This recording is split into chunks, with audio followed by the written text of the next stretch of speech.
तो हॉवर्ड एंटन की बुक है, चैप्टर 1 है। इनइक्वलिटीज हम पढ़ चुके थे, डोमेन और रेंज पढ़ चुके हैं, टाइप्स ऑफ द फंक्शन पढ़ चुके हैं, वैल्यू, लिमिट और कंटिन्यूटी पढ़ेंगे भी, डेरिवेटिव्स। तो रियल नंबर लाइन आपको पता ही है कि सेंटर में जीरो होता है, लेफ्ट साइड पे माइनस इन्फिनिटी होता है, राइट साइड पे इन्फिनिटी होता है। तो इसकी तीन पोजीशनें होती हैं, कोई भी नंबर अगर हो तो तीन पोजीशनें होती हैं, एक इक्वल वाली होती है, एक ग्रेटर देन 2 होती है और एक लेस देन 2 होती है।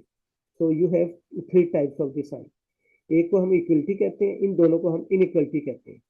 तो यहाँ से इंपॉर्टेंट पॉइंट क्या है कि यहाँ से हमारे पास फंक्शन की वैल्यू डिस्कस होती है।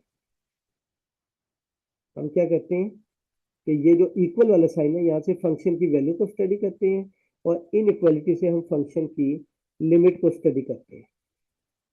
फंक्शन की वैल्यू जो है वो इक्वलिटी वाले साइन से, और फंक्शन की लिमिट जो है वो इनइक्वालिटी वाले साइन से। अब यहाँ पे इनइक्वालिटी में एक लेस देन का साइन है और दूसरा साइन है ग्रेटर का। तो लेस वाले साइन से आपके पास लेफ्ट हैंड लिमिट आती है, लेस वाले साइन से लेफ्ट हैंड लिमिट निकलती है, और राइट हैंड साइन, ग्रेटर वाले साइन से आपके पास राइट हैंड लिमिट निकलती है। आई रिपीट कि इक्वल से फंक्शन की वैल्यू निकलेगी, ग्रेटर लेस देन से फंक्शन की लेफ्ट लिमिट निकलेगी, ग्रेटर देन वाले साइन से फंक्शन की राइट हैंड लिमिट निकलेगी। और वी फाइंड जनरल लिमिट। हम हमेशा कौन सी लिमिट निकालते हैं? हम जनरल लिमिट निकालते हैं।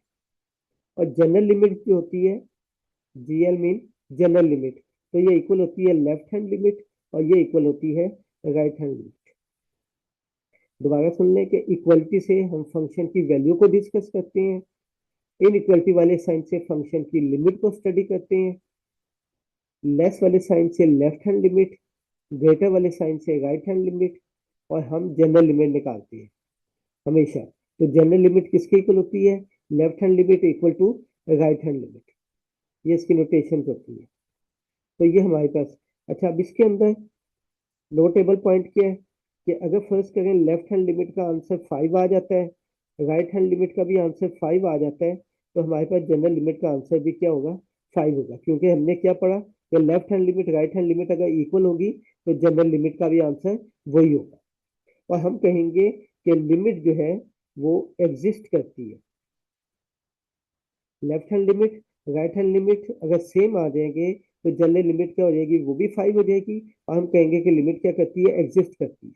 अच्छा, अगर लेफ्ट हैंड लिमिट 5 आ जाए, राइट हैंड लिमिट जो है वो 7 आ जाती है, तो हम कहेंगे कि जनरल लिमिट इन्फिनिटी और नॉट एग्जिस्ट।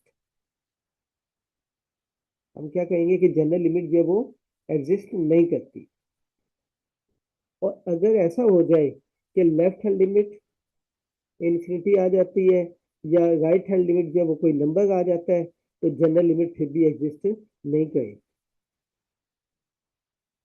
तो हमारे पास एक ही केस बनता है कि लिमिट उस वक्त एग्जिस्ट करती है जब राइट लिमिट और लेफ्ट लिमिट क्या हो? सेम हो, तो जनरल लिमिट एग्जिस्ट करेगी। बाकी किसी केस में भी आपके पास लिमिट एग्जिस्ट नहीं करेगी। और इसके रिलेटेड जो इंपॉर्टेंट पॉइंट है लास्ट, कि जब हम फाइंड करते हैं वैल्यू ऑफ फंक्शन, तो हम फंक्शन को सिंप्लीफाई नहीं करते। अभी मैं एग्जांपल दूंगा कि फंक्शन की जब भी वैल्यू निकालते हैं तो फंक्शन को हम सिंप्लीफाई नहीं करते। और to find limit we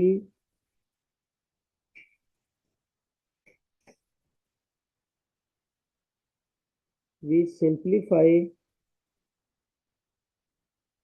the function only when we have indeterminate form। Most important point है, 0/0 मोस्ट इंपॉर्टेंट पॉइंट।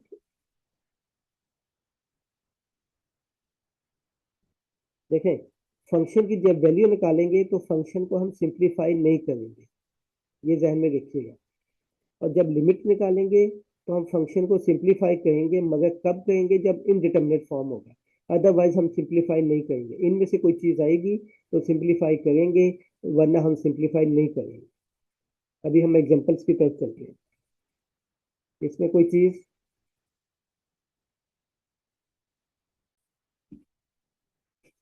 ओके, अब आते हैं इनकी तरफ। जनरल फंक्शन और पीस वाइज फंक्शन कौन से होते हैं?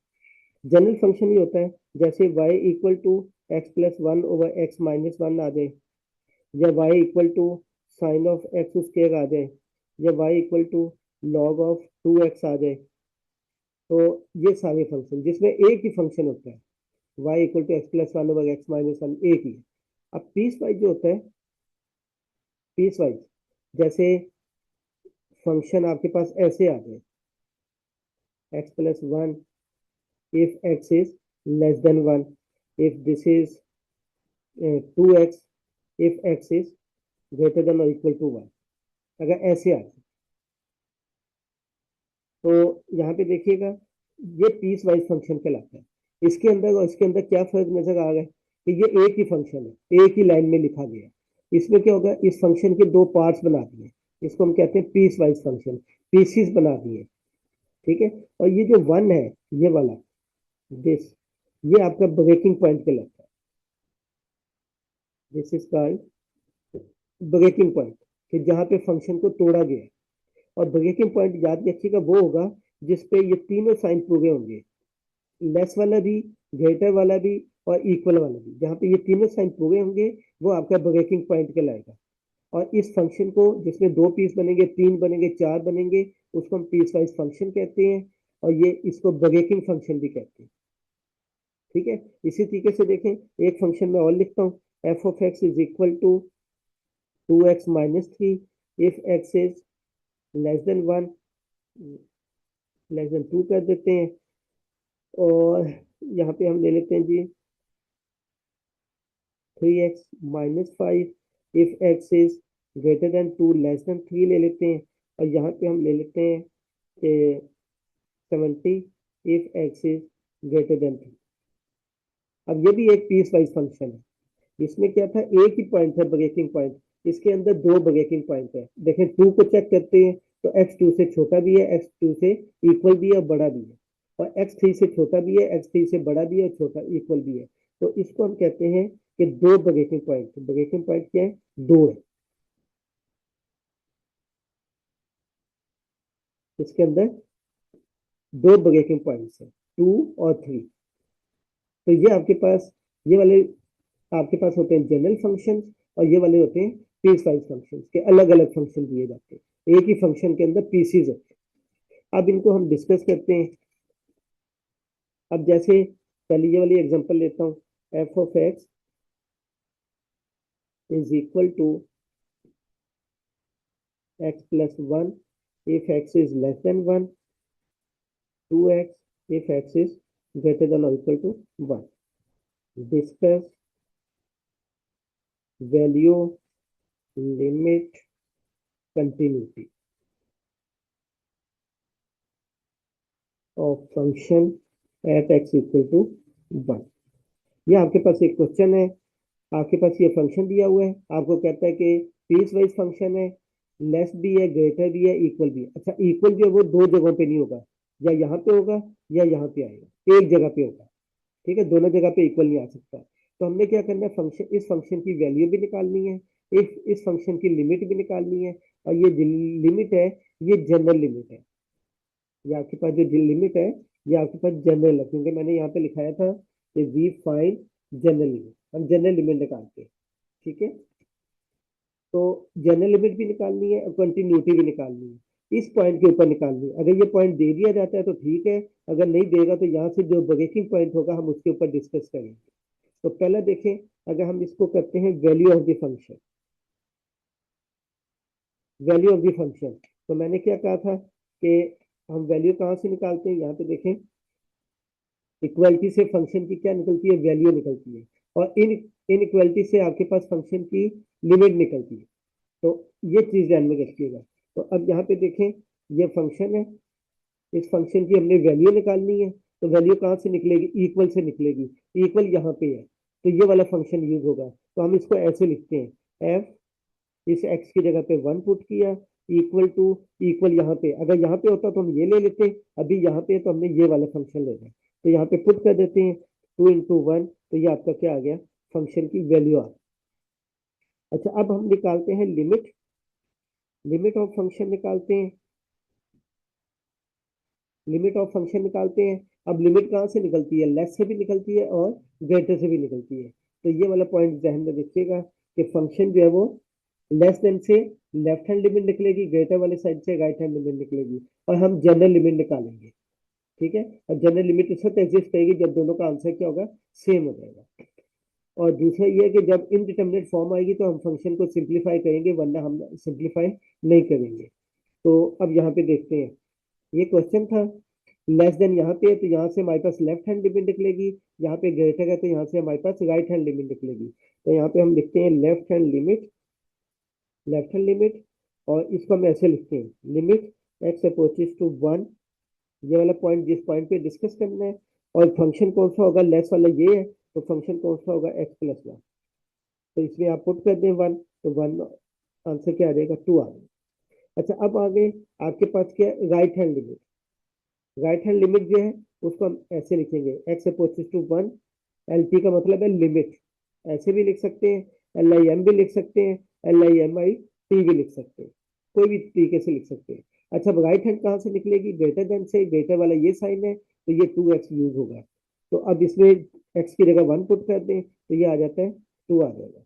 अगर ये इनमें से कोई आएगा फिर फंक्शन सिंप्लीफाई करेंगे, ये लिखा हुआ है कि हम function limit to find limit, we simplify the function only when we have indeterminate form, जब इनडिटरमिनेट फॉर्म इनमें से कोई आंसर आएगा तो फिर हम फंक्शन को क्या करेंगे, सिंप्लीफाई करेंगे लिमिट में, वरना नहीं करेंगे। अच्छा, लेफ्ट हैंड लिमिट क्या निकल आई, 2, राइट हैंड लिमिट क्या निकल आई, 2 निकल आई। तो ये अभी हमने पढ़ा था कि जनरल लिमिट किसके इक्वल होती है, लेफ्ट और राइट के इक्वल होती है, तो ये वाली चीज इस्तेमाल करते हैं। तो general limit is equal to left hand limit is equal to right hand limit, तो जनरल लिमिट आपके पास आंसर क्या आ गया, 2 आ, क्योंकि राइट हैंड लिमिट का भी आंसर यही है, लेफ्ट का भी यही, तो जनरल लिमिट भी निकल आई, तो वैल्यू भी हो गई, लिमिट भी हो गई। अब आते हैं कंटिन्यूटी की तरफ, तो कंटिन्यूटी क्या होती है, कंटिन्यूटी, या हम इसको कंटिन्यूस फंक्शन भी कहते हैं, कंटिन्यूटी या कंटिन्यूस फंक्शन। इसमें ये होता है कि अगर फंक्शन की वैल्यू जो है वो जनरल लिमिट के इक्वल आ जाए तो फंक्शन कंटिन्यूस होता है। अब फंक्शन की वैल्यू देखें, वैल्यू क्या आई है, 2 आई है, और जनरल लिमिट आपके पास क्या आई है, 2 आई है, so function is continuous at x equal to 1, जिस पॉइंट पे हम डिस्कस कर रहे हैं उस पर फंक्शन क्या है, कंटिन्यूस। तो ये आपके पास एक एग्जांपल है।